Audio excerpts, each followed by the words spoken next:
पुरुषोत्तम मास को पढ़ना चालू कर देते। पुरुषोत्तम मास का जो महात्म्य है उसको पढ़ना चालू कर देते। अथ पुरुषोत्तम मास महात्म्यम हिंदी टीका युक्तम।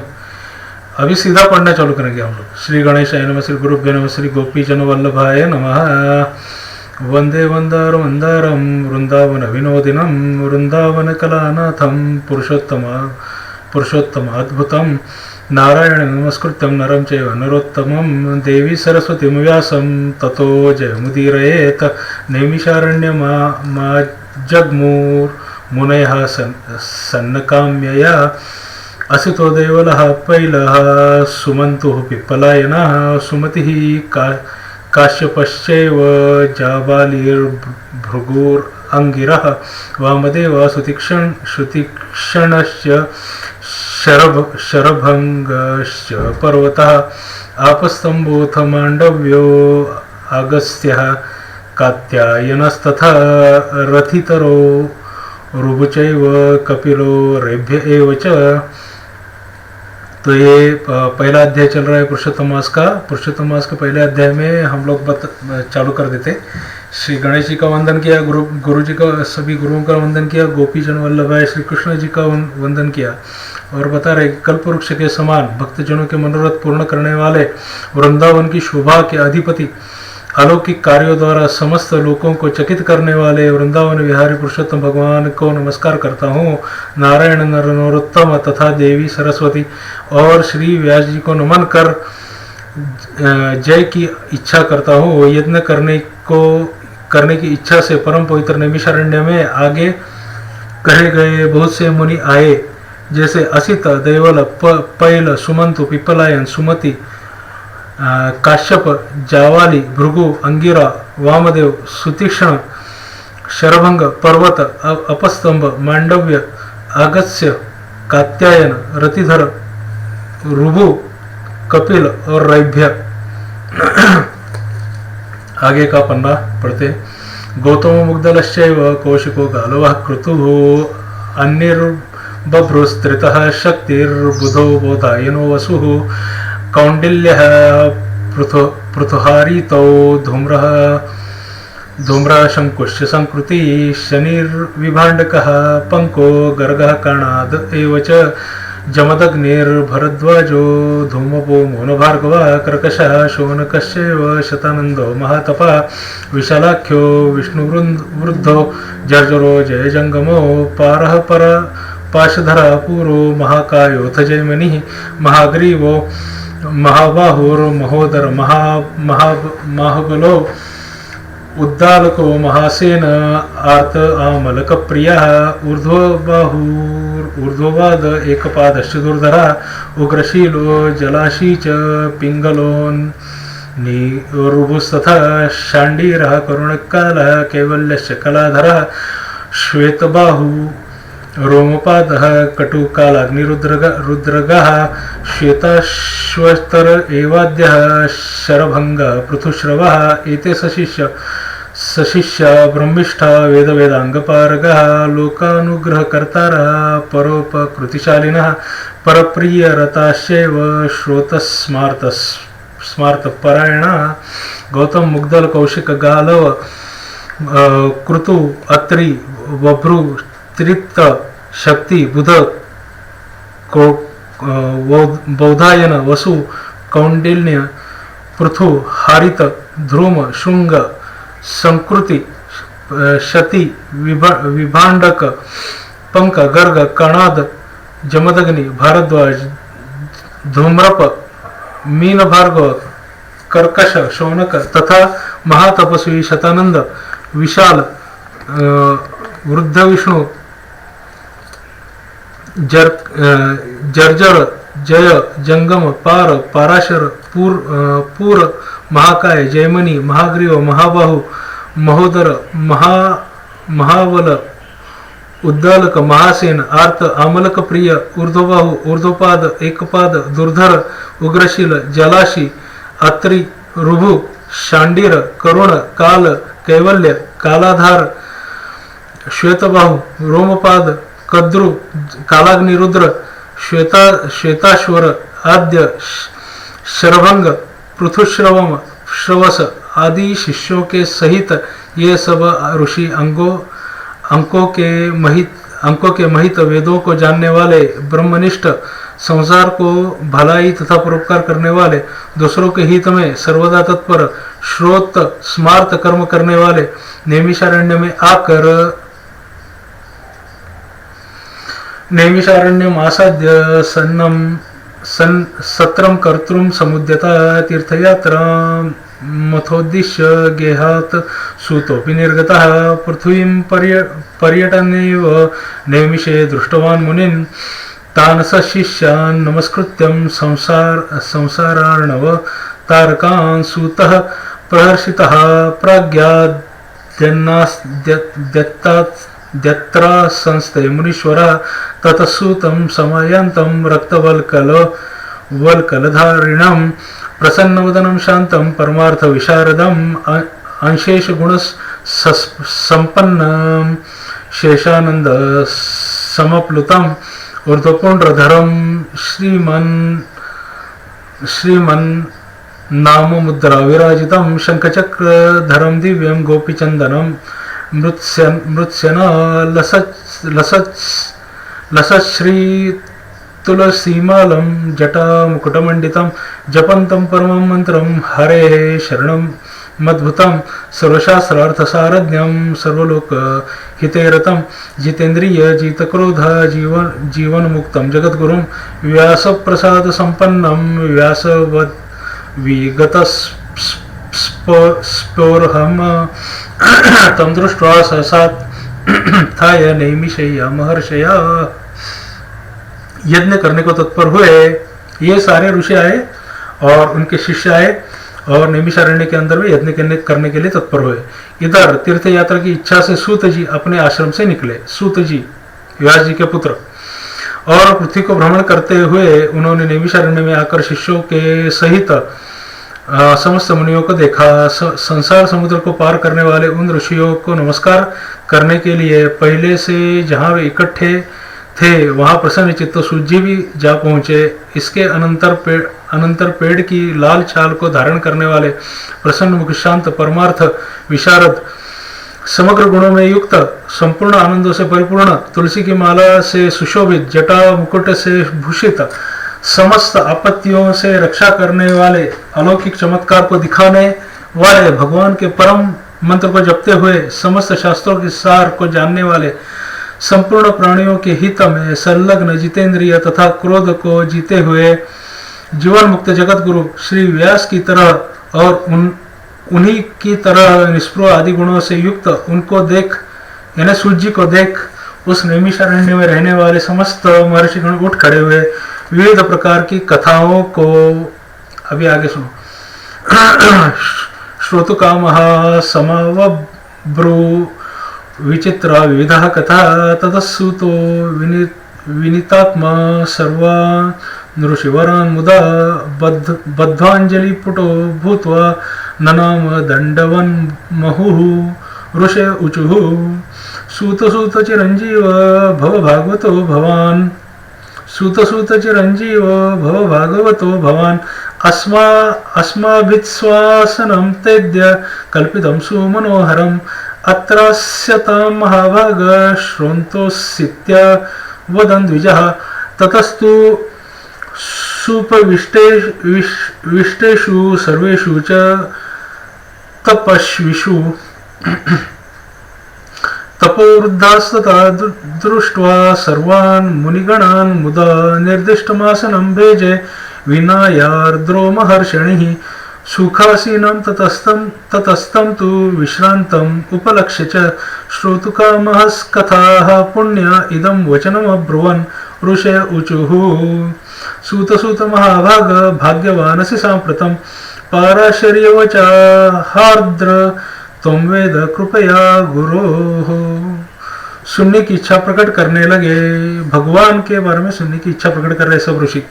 किसके पास? सूत जी के पास। सूत जी कौन है? व्यास जी के पुत्र, व्यास जी के जैसे जीवन मुक्त, जिनके पास ये ऋषि जो है वो इच्छा प्रकट कर रहे हैं कि आप भगवान के बारे में बताइए।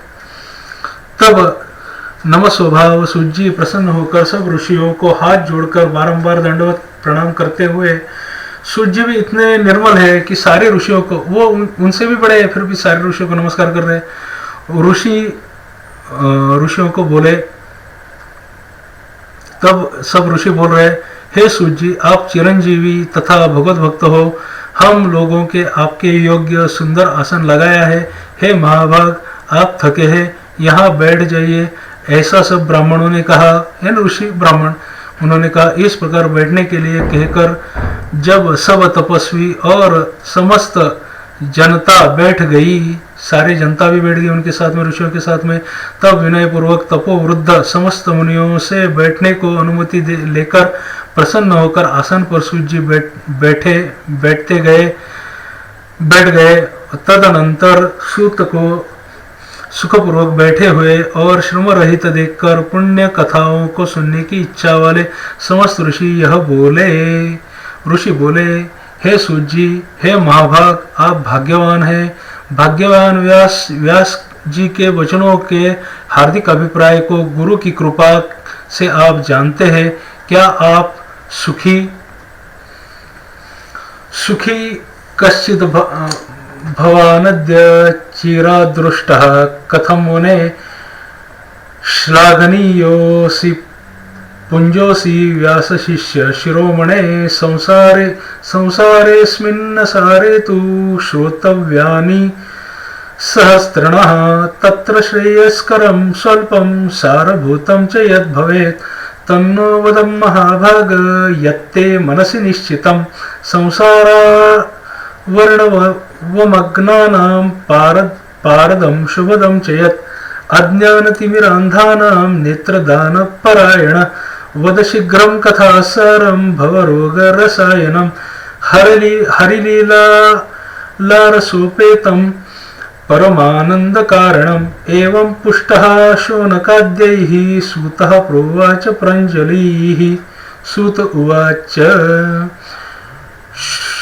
शृण्वन्तु मुनयः सर्वे मदुक्तं सुमनोहरम् आदावहं गतो विप्रास्तीर्थं पुष्करसन्नितं स्नात्वा तृप्त्वा ऋषीन् पुण्यान् सूरान् पितृगणानथ ततः प्रयातो यमुनां प्रतिबंध विनाशिनीम्।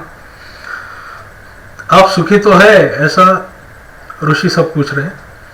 आज बहुत दिनों के बाद कैसे इस वन में पधारे, आप प्रशंसा के पात्र है। हे व्यास शिष्य शिरोमणि, आप पूज्य है।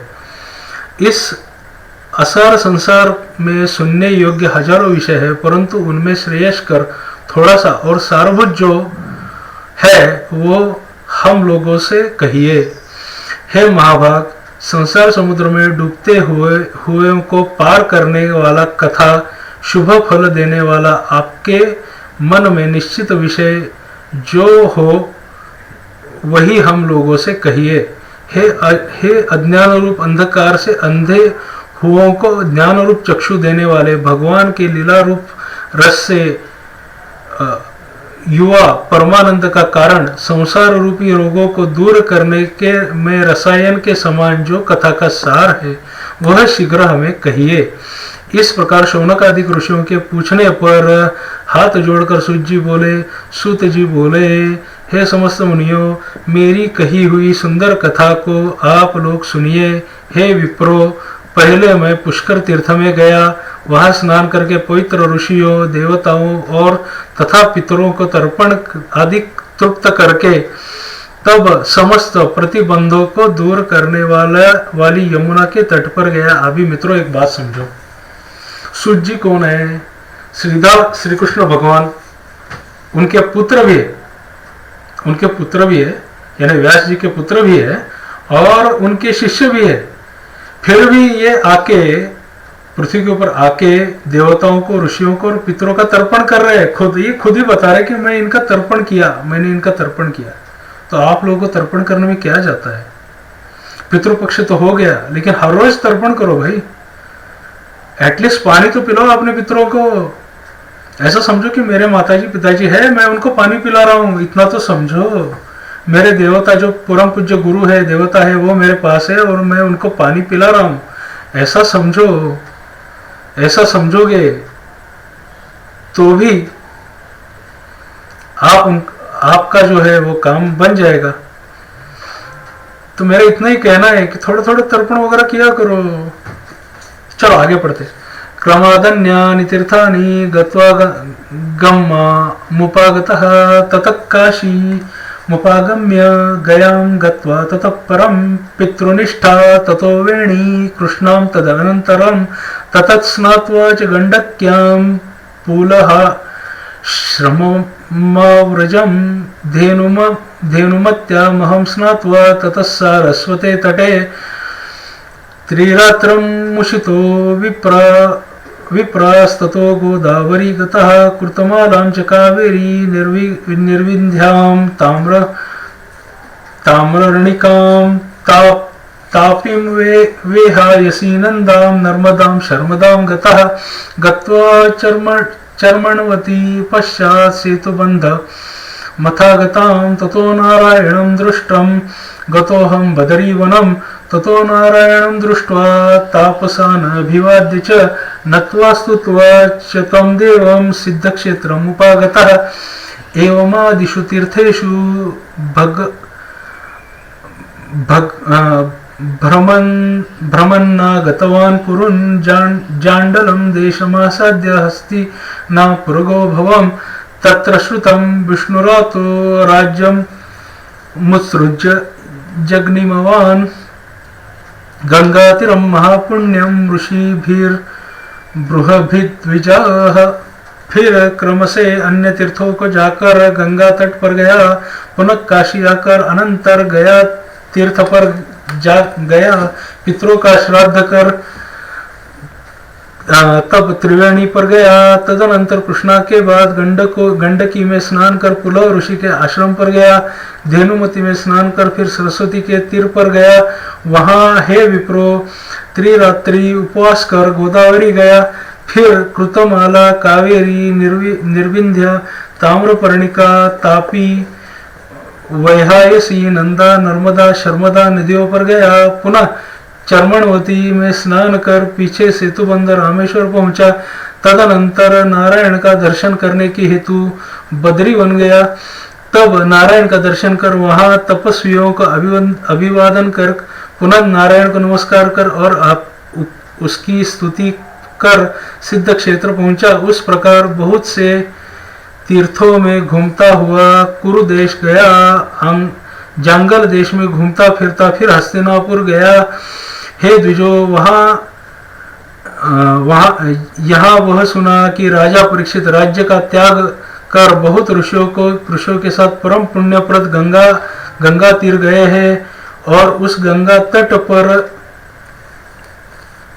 तत्र सिद्ध समाजग्मुर योगिनी सिद्धभूषणः देवर्षयच्च तत्रैव नीराहारस्य केचन वाताम्बूपर्णाहारस्य श्वासाहारस्य केचन फलाहारः परे केचिन् फेनाहारस्य केचन तं समाजं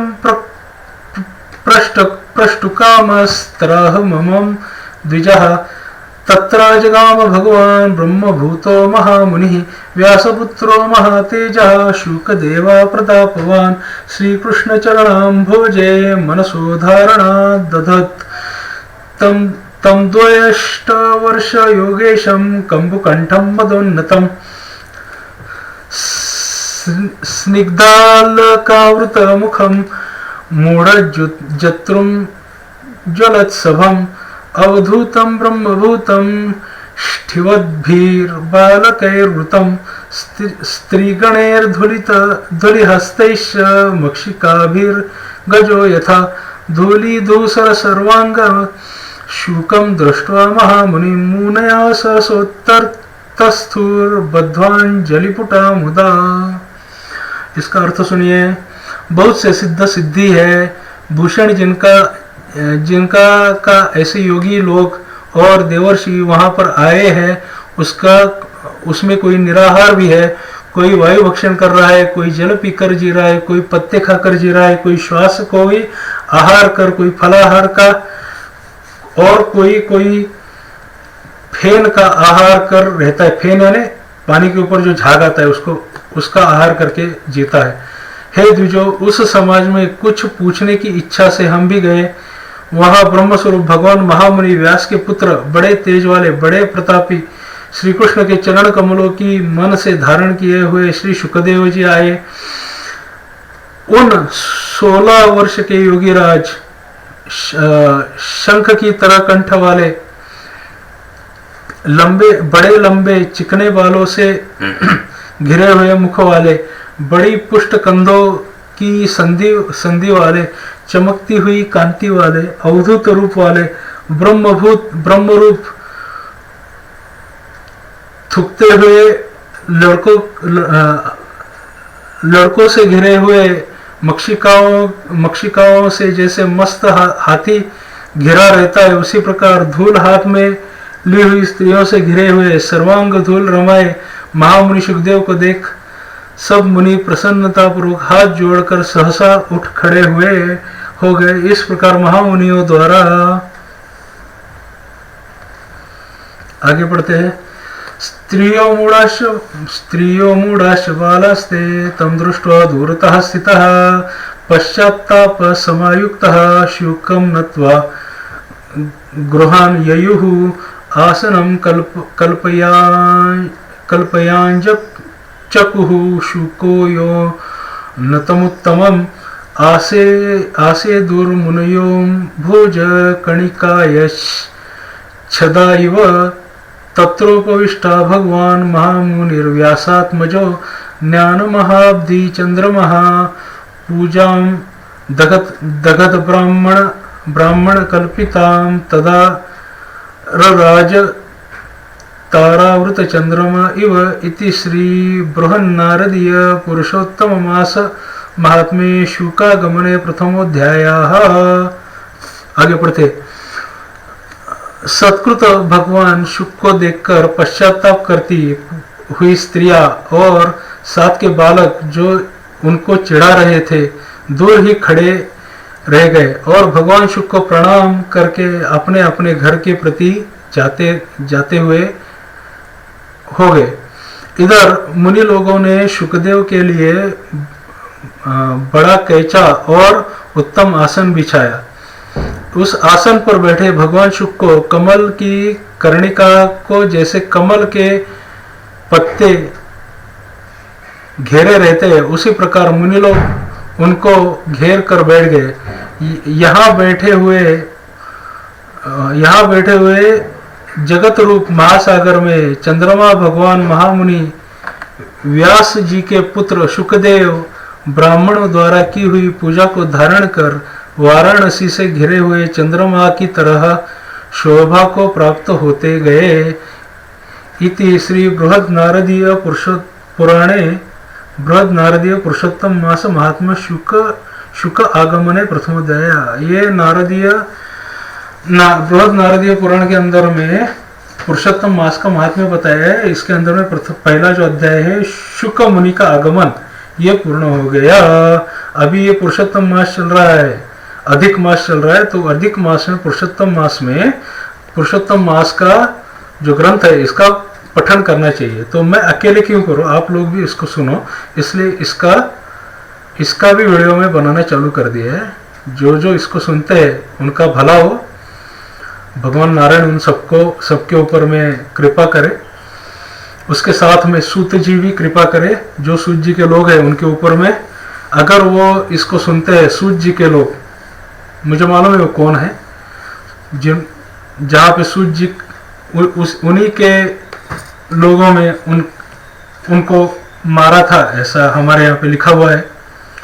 तो उनके लोग भी इसको सुने, सूत जी को। सूत जी के बारे में, सूत जी इसके बारे में बता रहे हैं पूरा का पूरा कि शुक मुनि जो भगवान व्यास के पुत्र है उनका आगमन हुआ है। यहाँ तक आज का अध्याय पूर्ण हुआ।